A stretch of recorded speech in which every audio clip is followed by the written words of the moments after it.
นะพอเมาข้างนอนข้างลุกถึงฮอดแต่9 โมงเว้ยเพ่งคือเล่นมาเป็นหินเป็นหินสิก้อย อันนี้มันซุ้มเซลกันอยู่บ้านนั่นอันเจ้าของงานชื่อหยังก่อน รอดพามานี คนนี้เด้อ เป็น เจ้าข ยั อง ง ไงวะซื้อร้อนค่ะวันนี้ ซุ้มอันนี้แม่นอันแฟนของอันนั้น ของนงสัญลักษณ์ บ่แม่นมีซื้อมันโซนเข้ามานั่นนี่มีซื้อมันโซนอันนางนี่ก็บ่ได้นุ่งทรงจำแตดพวกเอ้ยเข้าใจรัวๆในเด้อ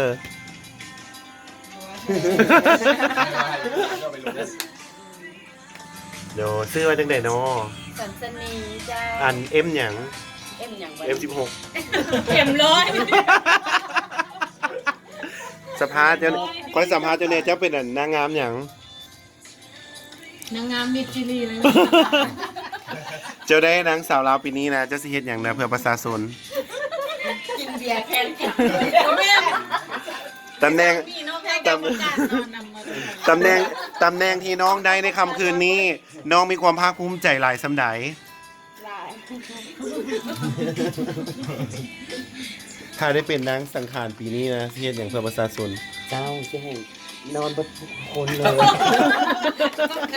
แน่นอนนำบนทุกคนเลย นอนนี่หมายถึงว่านอนอยู่รุมไร่เขาเจ้าเหยียบบ่เลยว่าจังได๋ ว้าวบอสแอมบอส เอาไปลง YouTube เด้อ บ้า